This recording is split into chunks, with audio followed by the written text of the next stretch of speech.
Day 40 is a small cleanup day. The goal is to centralize common API messages without redesigning the project. The code base has repeated messages like user not found, task not found, task title is required, and user ID is required. Centralizing obvious messages keeps API text consistent. Today stays small, one constants file, simple replacements, and no architecture change. By the end of today, ErrorMessages.cs should exist, controllers and services should use constants where obvious, the build should pass, and API behavior should stay the same.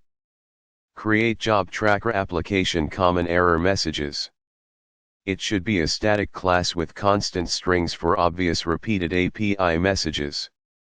Centralize messages such as user not found, task not found, task title is required, task priority is required, and user ID is required. Update controllers only where repeated strings already exist. Use error messages task not found and user not found while keeping the same not found behavior. Update task service and user service where message strings are repeated. Keep the same exceptions, same null return pattern, and same service behavior.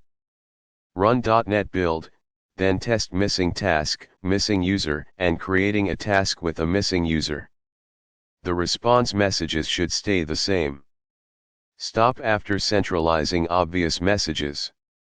Do not add custom middleware, global exception handling, custom response models, large abstractions, or a redesign today.